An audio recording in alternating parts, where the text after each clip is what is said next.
بسم اللہ الرحمن الرحیم۔ ناظرین، آج میں آپ کو محبت الہی کے 3 بہت ہی پیارے اور سچے قصے سنانے والا ہوں، جسے سن کر آپ کے دل میں بھی اللہ کی محبت پیدا ہو جائیں گی۔ جس میں آخری والا قصہ بہت ہی لطف انگیز ہے۔ حضرت جنید بغدادی رحمت اللہ علیہ فرماتے ہیں کہ مجھے ایک عورت نے توحید سکھا دی۔ کسی نے پوچھا کہ وہ کیسے؟ فرمانے لگے کہ میرے پاس ایک عورت آئی جو کہ پردے میں تھی۔ کہنے لگی کہ میرا خاوند دوسری شادی کرنا چاہتا ہے، آپ فتویٰ لکھ کر دو کہ اس کو دوسری شادی کرنے کی اجازت نہیں ہے۔ انہوں نے سمجھایا کہ اے اللہ کی بندی، وہ اپنی ضرورت کے حساب سے اگر دوسری شادی کرنا چاہتا ہے تو شریعت نے 4 شادیوں کی اجازت دی ہے، میں کیسے لکھ کر دے سکتا ہوں؟ فرمانے لگے کہ اس عورت نے یہ بات سنی اور ایک ٹھنڈی سانس لی، پھر کہنے لگی کہ حضرت شریعت کا حکم راستے میں رکاوٹ ہے، ورنہ اگر اجازت ہوتی تو میں ابھی آپ کے سامنے چہرہ کھول دیتی اور آپ میرا حسن و جمال دیکھتے تو آپ اس بات کے لکھنے پر مجبور ہو جاتے کہ جس کی بیوی اتنی خوبصورت ہو اس کو دوسری شادی کرنے کی اجازت نہیں۔ فرمانے لگے کہ وہ تو یہ بات کہہ کر وہاں سے چلی گئی، لیکن میرے دل میں یہ بات آئی کہ اے اللہ، تو نے عورت کو اتنا عارضی حسن و جمال عطا کیا ہے، اسے اپنے حسن پر اتنا ناز ہے، کہتی ہے کہ جس کی بیوی اتنی خوبصورت ہو اسے محبت کی نظر کسی دوسری پر ڈالنے کی ضرورت نہیں ہے، تو اے پروردگار، تیرے اپنے حسن و جمال کا کیا عالم ہوگا؟ تو یہ کب برداشت کرے گا کہ تیرے ہوتے ہوئے تیرے بندے کسی اور کی طرف محبت کی نظر اٹھا سکے؟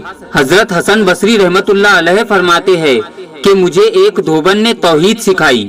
کسی نے پوچھا کہ حضرت وہ کیسے؟ فرمانے لگے کہ میرے پڑوس میں ایک دھوبی رہتا تھا، میں ایک دن اپنے چھت پر گرمی کی رات میں قرآن پاک کی تلاوت کر رہا تھا، چھت سے میں نے ذرا اونچا بولنے کی آواز سنی، سوچا خیریت تو ہے، یہ کیوں اونچا بول رہے ہیں؟ جب غور سے سنا تو پتا چلا کہ بیوی اپنے میاں سے جھگڑ رہی تھی۔ وہ کہہ رہی تھی کہ تیری خاطر میں نے اتنی تکلیفیں برداشت کی، فاقے کاٹے، سادہ لباس پہنا، مصیبتیں اٹھائی، ہر سکھ دکھ میں نے تیری خاطر برداشت کیا، اور میں تیری خاطر ہر سکھ دکھ آج بھی برداشت کرنے کے لیے تیار ہوں، لیکن اگر تو چاہے کہ میرے سوا کسی اور سے نکاح کر لے تو پھر میرا تیرا گزارا نہیں ہو سکتا، میں تیرے ساتھ کبھی نہیں رہ سکتی۔ فرماتے ہیں کہ میں نے یہ بات سن کر قرآن پاک پر نظر ڈالی تو قرآن مجید کی یہ آیت میرے سامنے آئی، جس میں اللہ رب العزت فرماتا ہے کہ اے بندے، جو بھی گناہ لے کر آئیں گا میں چاہوں گا تو وہ سب معاف کر دوں گا، لیکن میری محبت میں کسی اور کو شریک بنائیں گا تو میرا تیرا گزارا نہیں ہو سکتا۔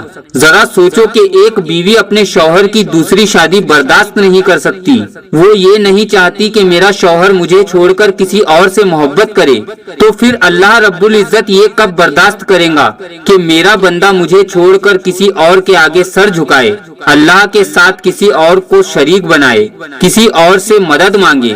اللہ یہ کبھی نہیں چاہے گا۔ ایک مرتبہ حضرت شبلی رحمت اللہ علیہ وضو کر کے گھر سے نکلے، راستے ہی میں تھے کہ اللہ تعالیٰ کی طرف سے الہام ہوا، شبلی ایسا گستاخی والا وضو کر کے میرے گھر کی طرف جا رہا ہے۔ وہ سہم گئے، پیچھے ہٹنے لگے، پھر پیچھے ہٹنے لگے تو دوبارہ الہام ہوا کہ شبلی تو میرا گھر چھوڑ کر کہاں جائیں گا؟ وہ پھر ڈر گئے، زور سے اللہ کی ضرب لگائی، جب اللہ لفظ کہا تو الہام ہوا، شبلی تو ہمیں اپنا جوش دکھاتا ہے؟ حضرت شبلی یہ سن کر دبک کر بیٹھ گئے۔ پھر تھوڑی دیر کے بعد الہام ہوا، شبلی تو ہمیں اپنا صبر دکھاتا ہے؟ آخر کار کہنے لگے کہ اے اللہ، میں تیرے ہی سامنے فریاد کرتا ہوں۔ اصل میں اللہ اپنے پیارے کے ساتھ محبت کی باتیں کرنا چاہتا تھا۔ سبحان اللہ۔